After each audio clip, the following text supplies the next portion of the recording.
Okay, I am Chris Avina with American Outdoor News, and today we're here with Taylor Schmitz from the Congressional Sportsmen's Foundation. Taylor, thanks so much for coming on today. Yeah, thank you, Chris. Appreciate you having us on. Now, can you tell us a little bit about what the Congressional Sportsman Foundation actually does for us? I'm Sure. aware, and I know a lot of my people are aware, but I don't think the general public really knows just how much you do for us. Yeah, sure. Happy to, Chris. So the Congressional Sportsmen's Foundation was established in 1989 to work with the bipartisan bicameral Congressional Sportsmen's Caucus. CSF is not a member-based organization like most of our partners in this space. We also don't do any on-the-ground habitat work, which is really different than most of the other organizations in our space. CSF is purely a policy organization. We don't get into any political fights. We're a nonpartisan organization that focuses solely on all issues is important related to hunting, fishing, trapping, and recreational shooting policies across the country. So we work with the Congressional Sportsmen's Caucus here in DC. In my day-to-day job, I'm the Director of Federal Relations for CSF. So I spend my time working the Capitol, working with the presidential administration on issues related to hunting, fishing, trapping, and recreational shooting. But then we also have a state policy team who represents hunters and anglers across the country in all 50 states. And the way that they do that is they have a network of state legislative sportsmen's caucuses. So in each state legislature, similar to the Congressional Sportsmen's Caucus in DC, there are state legislative sportsmen's caucuses that work on issues of importance to our community. Where CSF really fits in there, we serve as a liaison to all of those caucuses at the federal and state level on all issues of importance to our community. As I said, we're not a member-based group. We don't put money on the ground for habitat or access work, but we help facilitate those policies and make sure that those programs can be in place for our partners and sportsmen and women across the country. So that's kind of where we fit in. Well, earlier this year, the Biden administration put in the Bipartisan Safer Communities Act, which kind of slid by us that it would cut the federal funding for hunter education, outdoor wilderness classes, archery in schools, things of that nature, that would really affect outdoorsmen in general. Now, it didn't take you guys long to really jump on things and try and turn things around. Yeah, that's right, Chris. So in June 2022, Congress passed the Bipartisan Safer Communities Act. And included in this bill was language that prohibited training school personnel in the use of a dangerous weapon. And I'm not an attorney, but obviously words matter, right? Especially when you're talking about legislation where it's extremely nuanced and each word in a bill matters.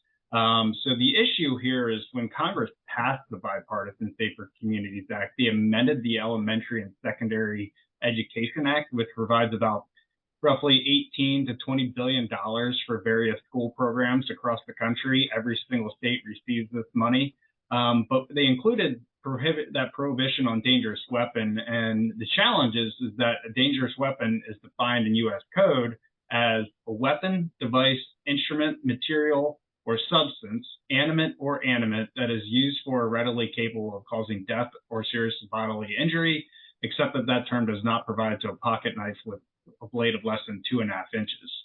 So when you take that plain language, it applies to everything, right? Not just the issues that we're focused on at CSF, like you mentioned, as archery in schools, wilderness courses, school-sponsored shooting teams, etc. But it can even be applied to Bunsen burners in the classroom, or culinary classes, or culinary knives in home ec, right? So this is a serious issue, and that's really kind of the quick overview of the Bipartisan Safer Communities Act and its impacts on our community, but happy to dive into it further. So I think what it really comes down to, as far as Congress putting through bills, they really have to scrutinize word for word what these bills are actually stating, or what they're trying to sneak in there without us seeing, or realizing until it's passed, or things like this. And we saw this in New York when the governor put through one of her new gun bills. Actually, I think this was under Como, with the magazine restrictions, where police officers would actually be breaking the law because their magazines were a lot more than were stated in the law. So, in essence, you guys, the Congressional Sportsmen's Foundation, actually helped facilitate the HR 5110, which was the Hunting, Heritage, and Education Act. Now, Yeah, that's. Go ahead, Chris. How did you catch what was in there, and how did you help facilitate the Hunting, Heritage, and Education Act? Yeah, so before going into the Protecting Hunting Heritage and Education Act, I'll provide I think you made an important point there, right? There's the legislative intent, right? And then there's the unintended consequences of legislation. And to your point, right, when you're drafting bills, you have to sit down and really think about what each word's going to do in reality and how that's going to be implemented, right? The Congress has their intent, and then sometimes words can be misconstrued, or sometimes the language is so clear that the people implementing the language within the administration at both the state and federal levels are largely limited in what they can do in terms of, twisting the words a little bit. So that was really the issue with the Bipartisan Safer Communities Act. Is the legislative intent was to prohibit training for school resource officers and security personnel. It was not to impact the programs that we're interested in at CSF. But again, the unfortunate reality is that words do matter, and sometimes when the language isn't tight enough or specific enough, there are unintended consequences, and that was the case here. Collateral damage. Exactly.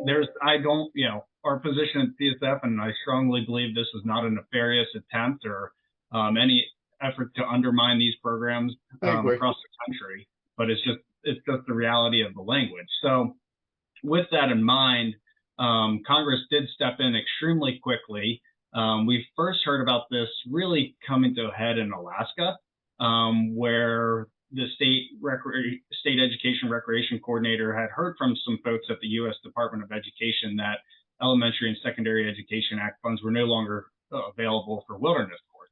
And then we started to see that trickle down to other states for archery in schools, hunter education, school-sponsored shooting teams, any program that utilizes what's technically a dangerous weapon, right? Sure. So Congress stepped in. Once Congress got word of this, they stepped in. The first bill out there was known as Protecting Hunting Heritage and Education Act, as you mentioned, which was led by Congressional Sportsmen's Caucus members Mark Green out of Tennessee and Congressman Richard Hudson out of North Carolina. They were the first ones to jump on this. That said, I think everybody across the gamut recognized the trouble with banning federal funds for these programs, right? Mm-hmm. So you really saw a very coordinated, very proactive response from members of Congress on both sides of the aisle, right? The beauty of these issues is it doesn't matter whether you're a Republican, Democrat, Green Party, Tea Party, you're out there because you love hunting, fishing, you love recreational shooting and trapping, right? Yep. So we saw a very quick response to this, and Congressman Green introduced his bill in early August. Congress was on recess at that point, but as soon as they got back, as soon as the House was back, the very first week in September, the week of September 13th, they took this bill up at the committee level, right? And as everybody knows, bill has to go through committee first, and then it can be brought to the floor for further consideration. So they passed this bill at the committee level unanimously. And then the following week in the House, they passed this bill 424 to 1. At a time when Congress is as divided as it is, passing legislation with a margin that wide is largely unheard of, right? Sure, it's a landslide. It is. So then a week later, or actually, I'm lying, a day later, the Senate took up the Protecting Hunting Heritage and Education Act, and they quickly expedited this process through a procedural motion. I won't get into that because it's pretty nuanced, but as we know, the Senate a very, very slow moving body. But again, recognizing, the value of these programs for sportsmen and women across the country, millions and millions of students across the country in terms of building camaraderie, teaching responsibility and life lessons. The Senate stepped in quickly and expedited the process to move this bill. And less than 24 hours after the House passed this bill, the Senate passed it unanimously. That's really fast in this climate. It's incredibly fast. I mean, the fact that it took less than really 2 months for this bill to be drafted, introduced, and pass both chambers of Congress with the current dynamics in Congress right now is really unheard of. It's unprecedented. You don't see that. It is. That's exactly right. So where the bill's at now, we're currently waiting for the bill has officially been sent to President Biden for signature. We have heard that he intends to sign this. Again, I think, at the department or at the White House and the Department of Education, they recognize the value of these programs and Sure. they want to fully support them. So that's where we're at generally right now. Well, I mean, it's good to know that we have organizations such as yours that keep us not only informed, you influence on our behalf, and you defend our traditions, which, the average sportsman, I think, takes for granted. Yeah, I think so, Chris. And I think, we have such a rich history of, hunting, fishing, and other outdoor activities in our country. And I think we as a community do take those opportunities for granted sometimes, right? And we're seeing things across the country at both the federal and state level. Frankly, they're just attacks on our community. And I think you're starting to see more coordination from our community, which is really, really encouraging to see. And, where CSF kind of fits into this is politics is not always an attractive game, right? It can be messy. It's a lot of personalities that you're dealing with. But at the end of the day, for us to go out and do the things that we love, we have to make sure that the policies are in place to help facilitate those opportunities. I love my job, right? I'm very fortunate to work on hunting and fishing policy every single day. But if you're asking me if I'd rather be working on policy or actually be hunting and fishing, I can tell you which one I'm going to go to, right? You and me both. That's exactly right. So, well, I know that this administration says they champion for the outdoors and protecting the environment, but it isn't always in the sportsman's best interests. There's lead bans going on right now that don't only hurt hunters as fishermen as well. You can't use lead sinkers. You can't use lead shot, lead bullets, which adds to cost. There's other restrictions going on, as you know. Is there anything that we should know as far as what your Congressional Sportsman is working on?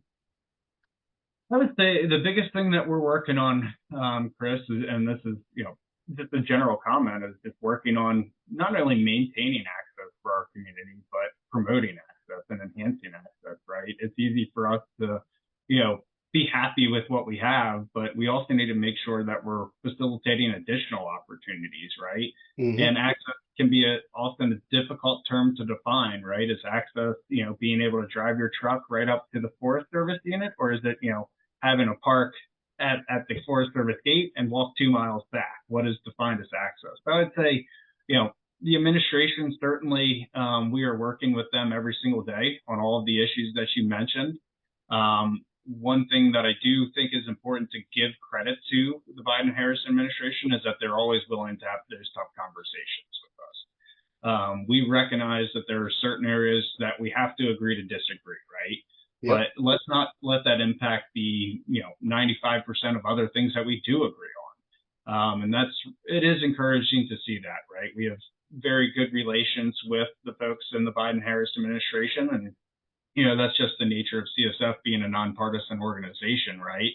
And these issues really being nonpartisan. But again, we recognize that the administration has challenges Mhm. coming from the other side of the spectrum, but again, their willingness to have those tough conversations with us in an honest and open manner really does go a long way. And again, we know we're not going to agree on everything, right? Of course not. It doesn't matter who's in office; we're not going to agree on everything, right? But the willingness to have those tough conversations is what's important at the end of the day. And the administration's willingness to speak with a diverse group of stakeholders from our community, whether it's, NGOs like CSF or some of our partners that do put the money on the ground, or even, talking on the lead stuff, right? Where they're having conversations with those businesses that are manufacturing lead ammunition, those businesses that are manufacturing lead tackle, and really hearing from those businesses about how some of these phase outs that will be effective in 2026 will actually not only impact sportsmen and women, but impact those that are actually manufacturing these products, right? Sure. And the It's impact on the economy as well. That's exactly right. And the economy, but also the challenges with just switching to non-lead products, right? There are certain things you mentioned, fishing sinkers, right? There are certain metal materials that simply do not work for fishing sinkers, right? Yeah, Lead is by and far not only most cost effective, but it's also the most effective material in and of itself, right? sure. So it's, we're working on those issues every single day. But again, it is encouraging to see the administration at least willing to have those conversations with us. That's a major step. That's if they're not willing to talk, then we're not getting anywhere. The fight is a lot harder. Yeah, that's exactly right. And the administration does support our community. They do recognize the value of these programs and activities, not just for for recreation, but also for conservation. Right? It's Sure. obviously not lost on you that sportsmen and women are the greatest conservationists in the country, and we not only talk the talk, but we walk the walk and put our money where our mouth is. Right? Yep. So they do recognize that, and I think there are opportunities to advance our interests within the current administration, and recognizing that we do have some challenges that we do have to work through. No, I think one of the biggest challenges that we come across is that the average sportsman is not as informed as they should be to the issues that are going to affect their long-term lifestyle. How do we keep them informed, and how do we engage them to be more active in helping facilitate the preservation of our traditions? Yeah, I think the simple thing is, Chris, is to follow your conservation partners, right? Everybody in our community is a member of at least one conservation organization, right? Sure. Whether you're a duck hunter and you love, California waterfowl, or Ducks Unlimited, or Delta Waterfowl, or turkey hunter with Turkey Federation, right? Subscribe to those organizations. Subscribe to the Congressional Sportsmen's Foundation weekly newsletter, right? It's free for us. And that contains all of the information that's going around across the country. And it's broken down in a manner that makes it clear how this actually impacts you. So the simple answer is get engaged with your NGO partners. They are working, our partners range from anybody from freshwater fishing to saltwater fishing, direct shooting to turkey hunting, big game hunting, et cetera, right? So, but we're all working together in a collaborative manner to address these issues, and we're all putting out a lot of information about what's going on. So the simple answer is just get engaged with those folks. As we've talked about, policy and politics is a nuanced thing, right? But it does have real life implications for our community. Yeah. And sometimes it requires thinking through this, right? When you look at an example, I'm a resident of Maryland, lifelong resident of Maryland, still hunt and fish in Maryland, 70 plus days a year. We just went through a pretty significant, I won't say significant, but significant enough license fee increase in the state, right? And that was the first time we've had a license fee increase in the state of Maryland in 30 years. And I, heard a lot and saw a lot of opposition to that license fee increase, right? But I think it's because folks don't recognize that they believe it's more bloating of bureaucracy at the state agency level, and it's not money actually going on the ground to help the things that we love and care about and the things that we cherish, right? So it's also, staying up to date on with our conservation partners, but really thinking through, okay, how is this going to help the things that I love, or how is this going to hurt the things that I love? Well, everybody really has to do their part because there's a lot going on today. And, as I mentioned earlier, I'm on the board of directors for the Northeast chapter of Dallas Safari Club. And, we've always been a big supporter of Congressional Sportsmen's Foundation, but I think we have to be more vocal as a chapter as well and get out and inform and keep our members aware of what's going on. It's not always about writing a check and letting the other guy do it. It's about getting your own feet wet and rolling up your sleeves and doing it yourself as well. Yeah, that's exactly right. And you're absolutely right. Dallas Safari Club has been one of CSF's best partners over the last 3 decades. Dallas Safari Club President and CEO Corey Mason is actually a board member of CSF and is a fantastic board member for us and is really a true leader in our space. And that partnership is certainly not lost on us. But to your point, right, we have to make sure that our voices are heard, but we also have to be effectively communicating this information to the general public, right? You and I both know that hunters represent less than 5% of the population. Yep. And by and large, hunting is widely accepted across the country, but we're starting to see that acceptance rate decline. And that's because we as sportsmen and women are not communicating the benefits and the value of these programs as effectively as we should. And, hunting activities is not going to be lost overnight, right? It's going to slowly be lost because public opinion and public perception of these programs and activities has changed, right? And we need to be doing everything we can to talk about the value of these activities. Well, it's the long game. You take a little before you know it. You're losing the use of a public lands or the right to use certain products or certain metals, things of that nature. We just have to be more aware and more proactive. Yep, that's exactly right. And proactive is key, right? What we've seen from, for lack of a better term, the animal rights organizations that are working every single day to undermine the things that we care about, they're proactive. The reality is they're well funded. They have a lot of staff, a lot of attorneys that fight these things every single day. And, you have groups like CSF and Dallas Safari Club and others that are working to fight back. And we need to keep being proactive as a community to make sure that these efforts from the animal rights groups are not undermining any of the success that we've had over the last century or so. That actually brings up a really good point.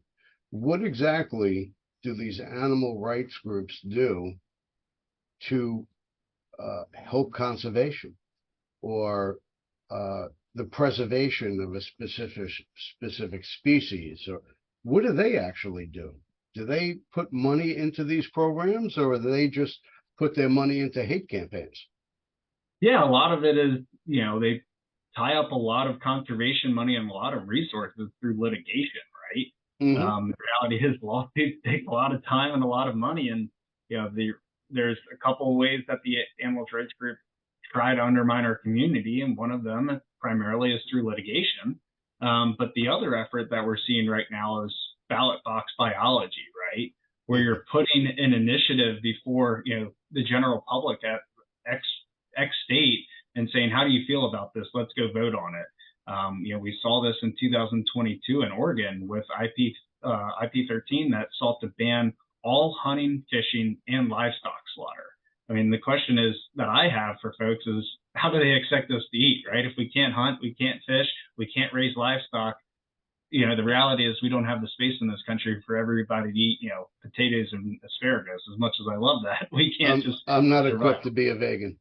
Right, exactly. So, I would say they really prey on emotion, right?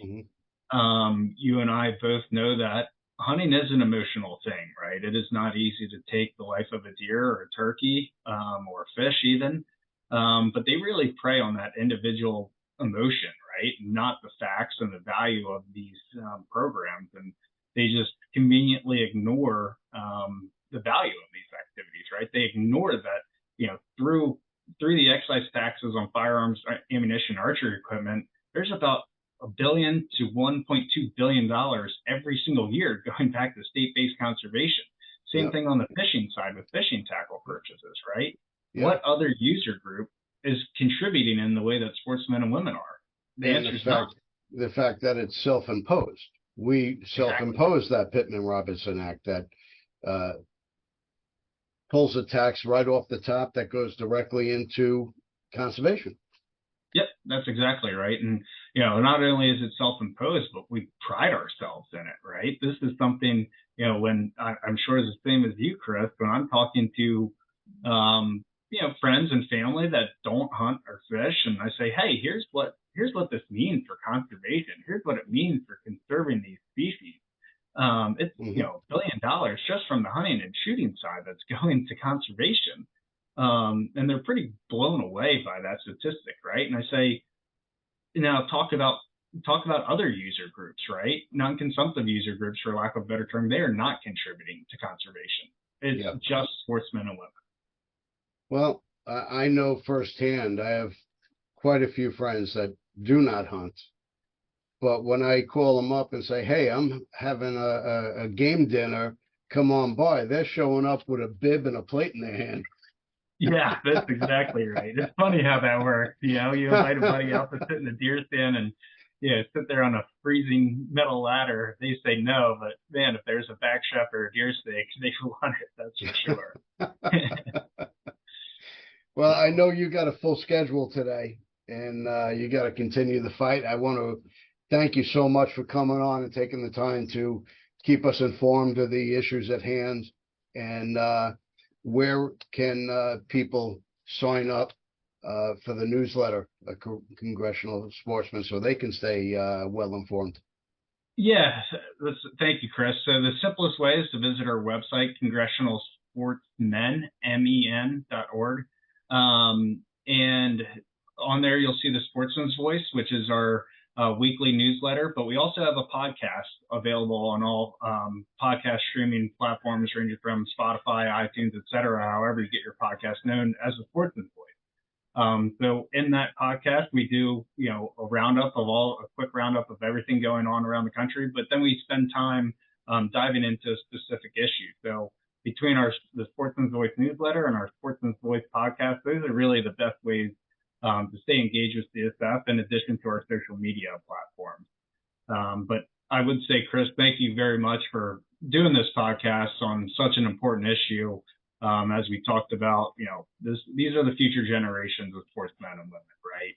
And the Archery in Schools program is extremely personal to me in particular, as somebody that had an Archery in Schools program in their high school classroom and loved it, right?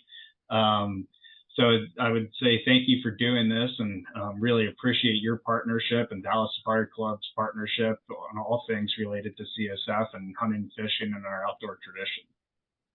Well, thanks again, and please let us know if there's anything that we could do to help get the word out. I'll do that. Thank you, Chris. Thanks again. Talk soon.